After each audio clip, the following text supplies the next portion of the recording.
Hello friends and my dear students, welcome to your own channel Biplov's Gurukul. I hope you're all doing well.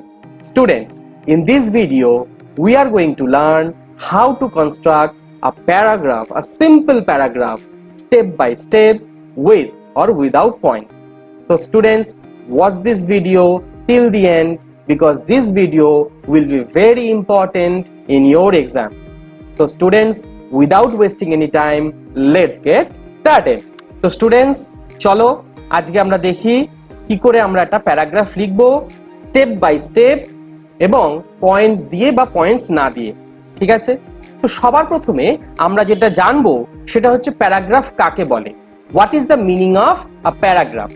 A paragraph is a collection of meaningful sentences which expresses a central idea. Understood? কি বললাম যে একটা paragraph হবে a collection of meaningful sentences, মানে একটা paragraph কতগুলো meaningful sentence দিয়ে তৈরি হবে এবং তার মধ্যে অবশ্যই একটি মাত্র সেন্ট্রাল আইডিয়া বা সেন্ট্রাল টপিক থাকবে। আন্ডারস্টুড? বোঝা গেছে? আচ্ছা, তোমাদের পরীক্ষায় এই প্যারাগ্রাফ লেখার জন্য 10 মার্কস থাকবে এবং সেই প্যারাগ্রাফটি তোমাদের 100 থেকে 110, 100 থেকে 110 ওয়ার্ডস এর মধ্যে তোমাদের লিখতে হবে। So you have to be very precise, okay, and compact writing you have to write, okay. Now এখন আমরা দেখি যে এই প্যারাগ্রাফ রাইটিং এর মধ্যে যে কি ফিচার্স, বৈশিষ্ট্যগুলো কি কি আছে। চলো আমরা দেখি কি কি বৈশিষ্ট্য আছে।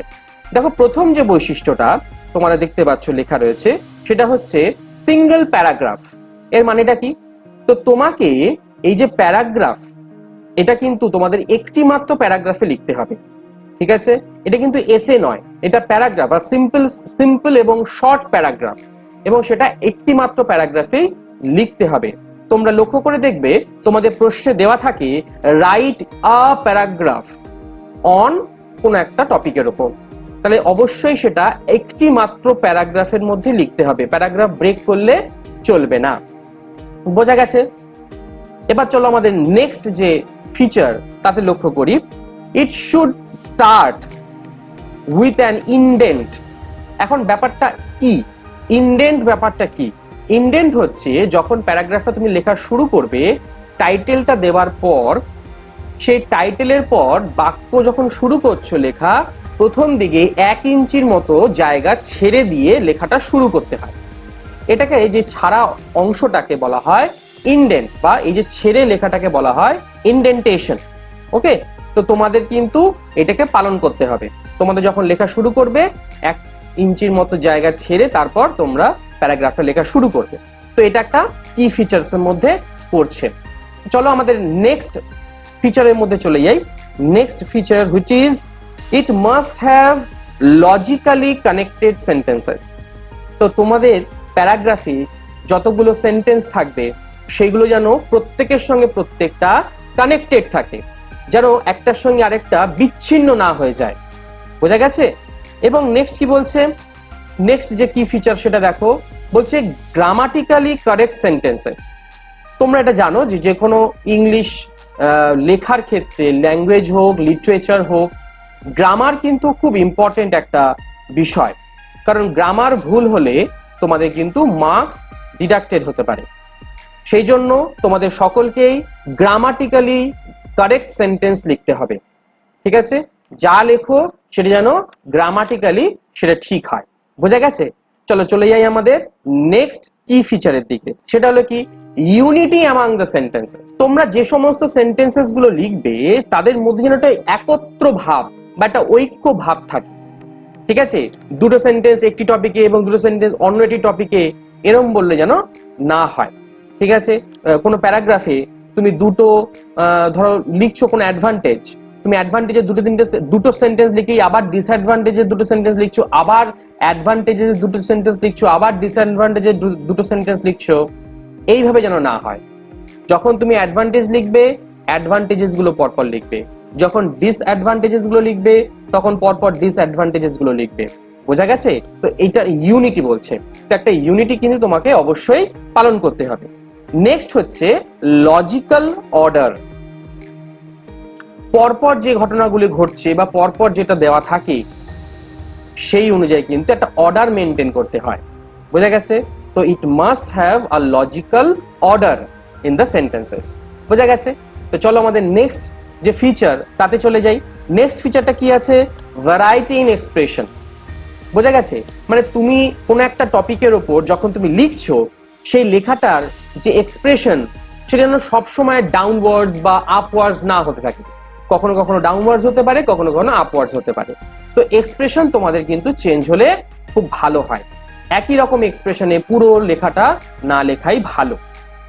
আমাদের নেক্সট যে কি ফিচার সেদিকে আমরা লক্ষ্য করি, সেটা হচ্ছে it shouldn't be monotonous or it shouldn't sound monotonous. একঘেয়েমি যেন না হয়। বোঝা গেছে? একটা লেখা যেন একঘেয়ে না হয়ে যায়, যেন একই রকম এক্সপ্রেশন, যেরকম আগেই বললাম সেটাও একই রকম ক্যাটাগরির মধ্যেই পড়ে, যে এইগুলো যেন একঘেয়ে না হয়ে যায়, একটু যেন ভ্যারাইটি থাকে। বোঝা গেছে?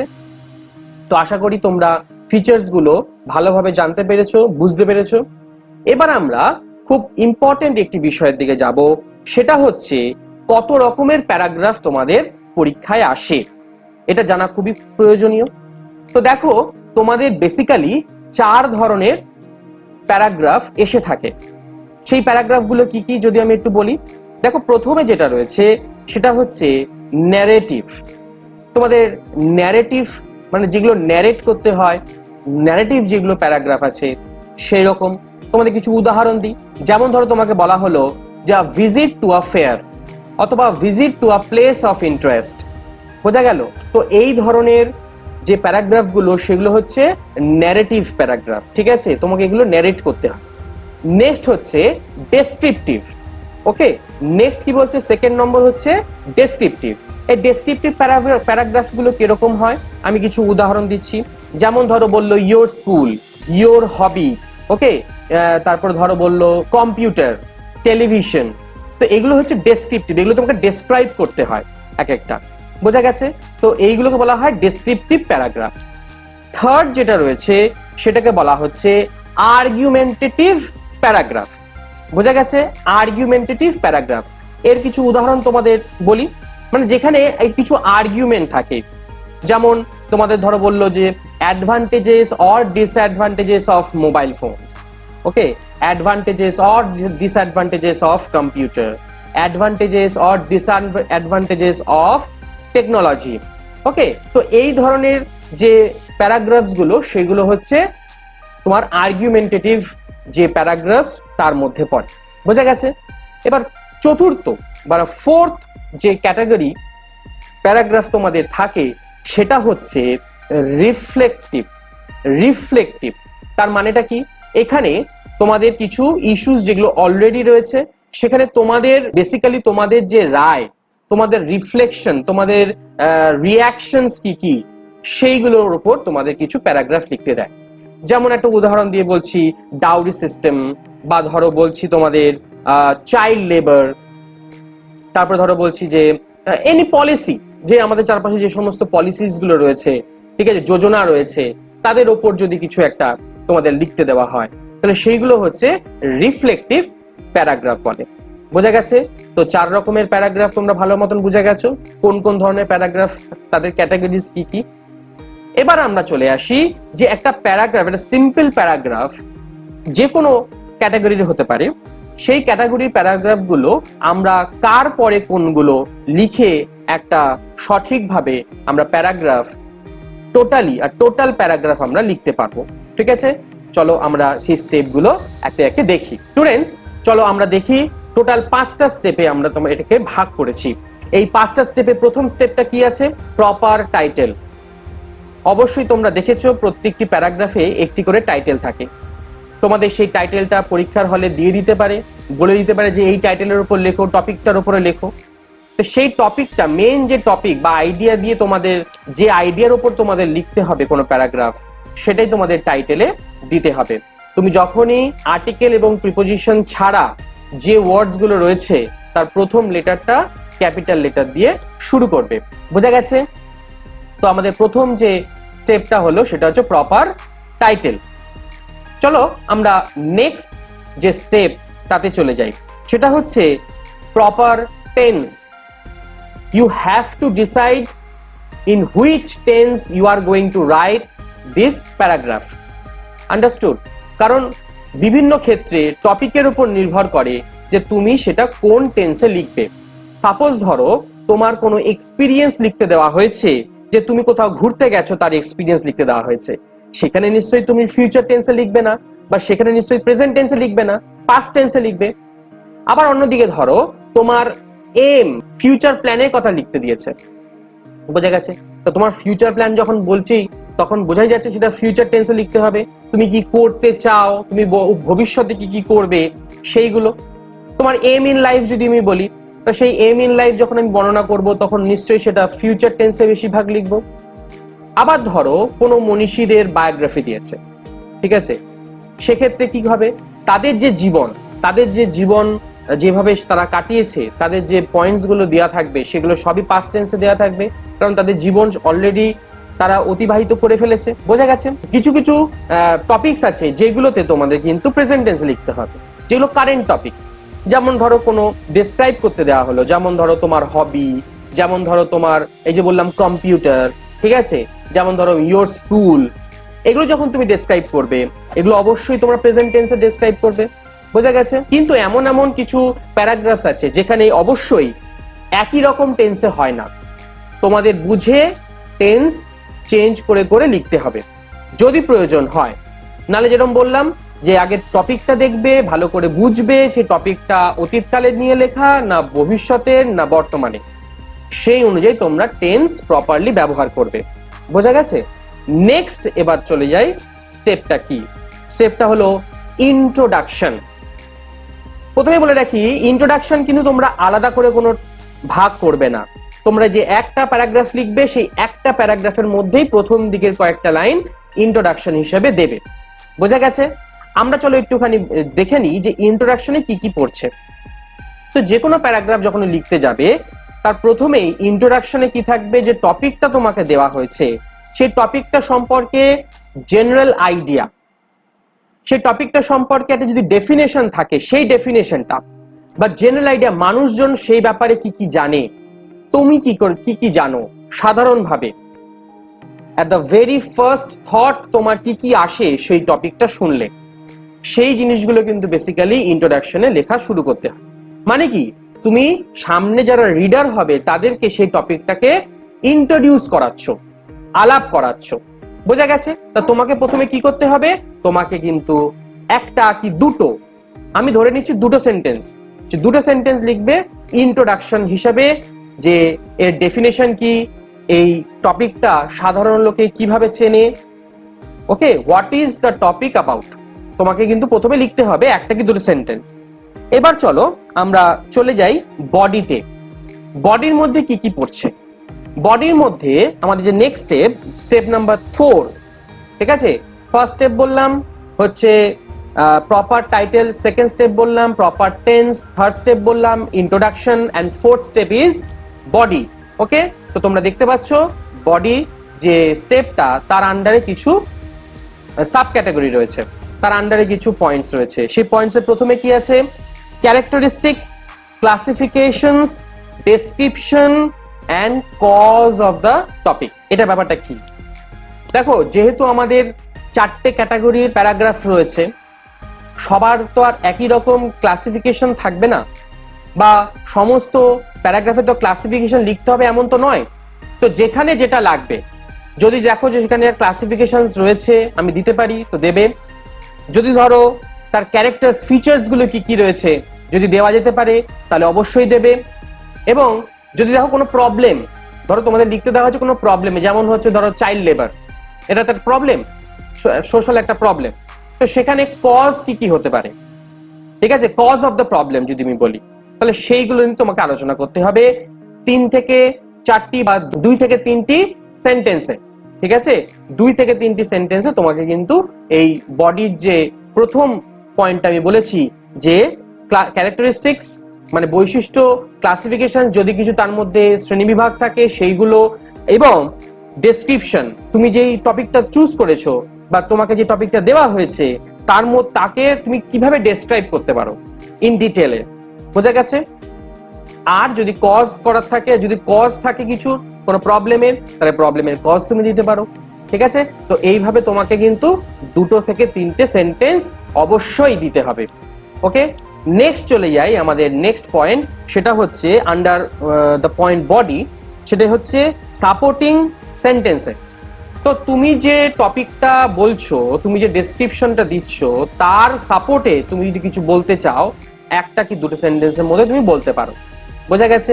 তুমি যে টপিকটা চুজ করেছো বা তোমাকে যে টপিকটা দেওয়া হয়েছে, সেই টপিকের আন্ডারে তুমি যে যে সাপোর্টিং সেন্টেন্স দিতে পারবে, সেই সাপোর্টিং সেন্টেন্স গুলো তুমি কিন্তু দেবে।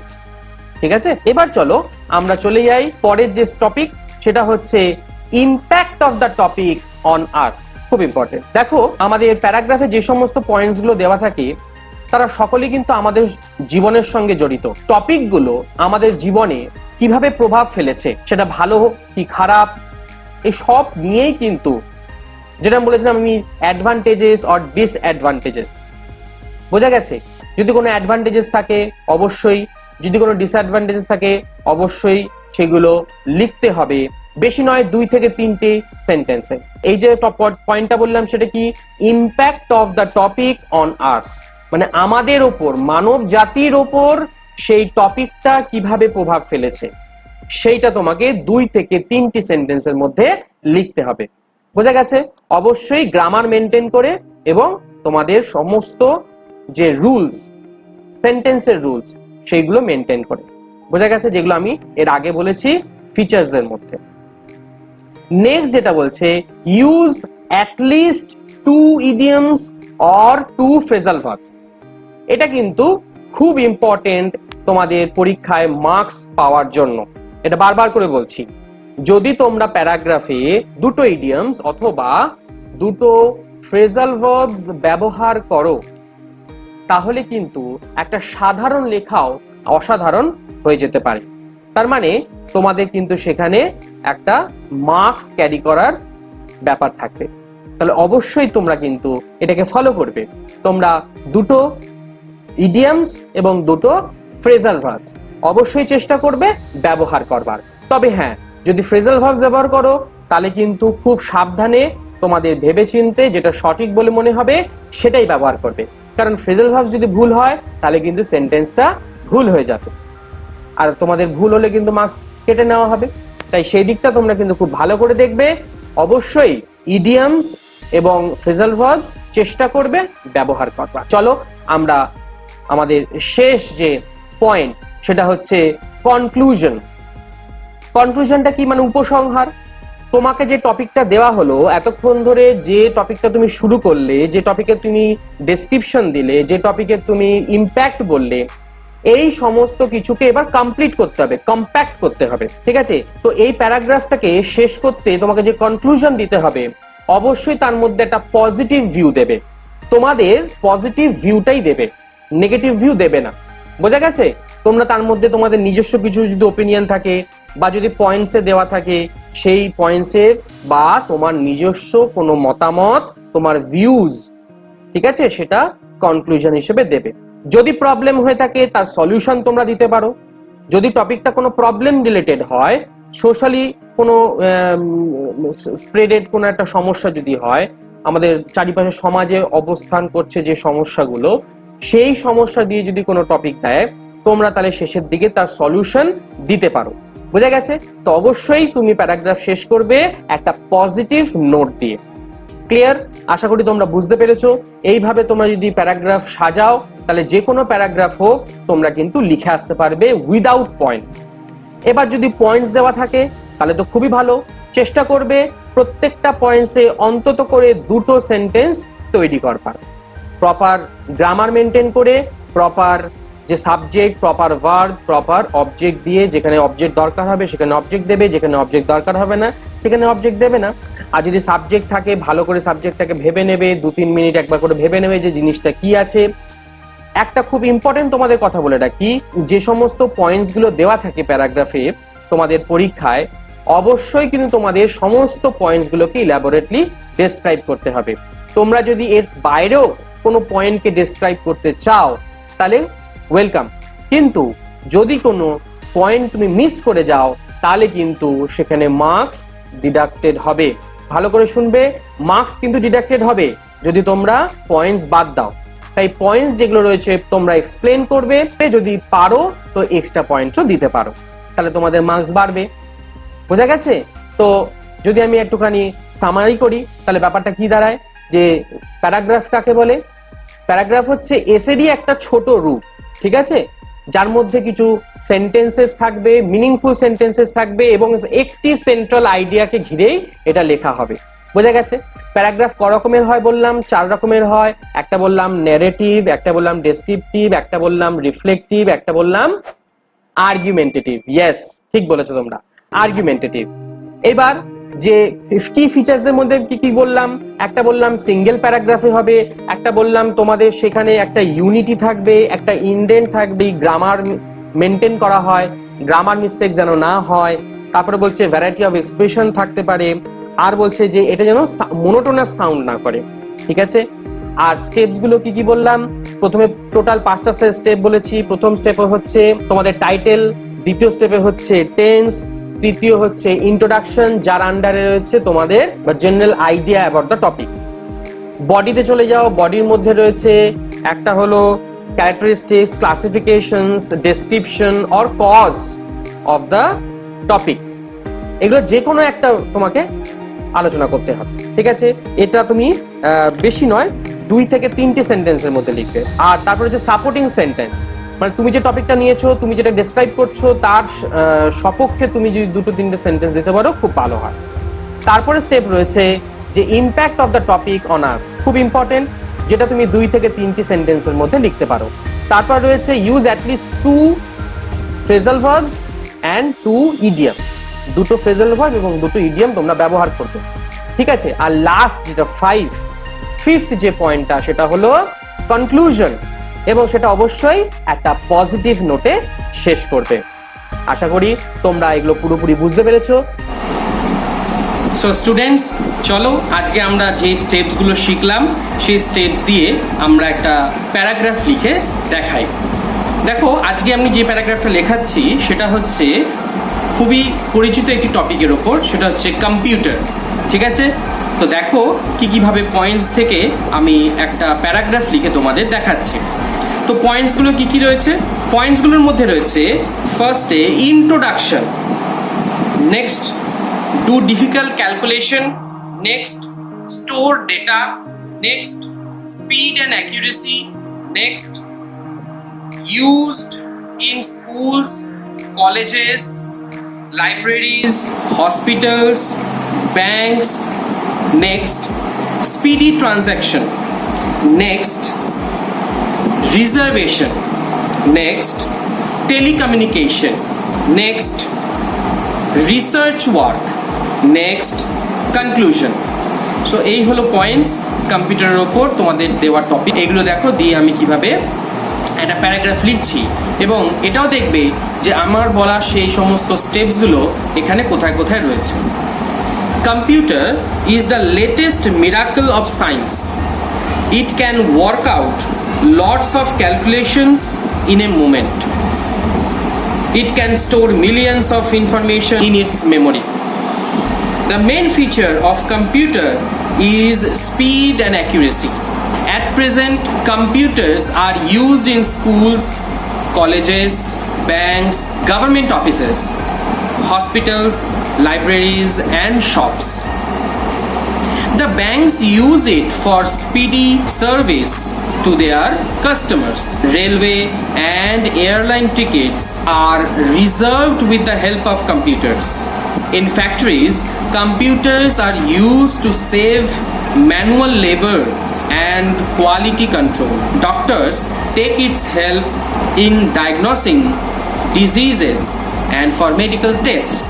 We can contact any person at any time through advanced computers.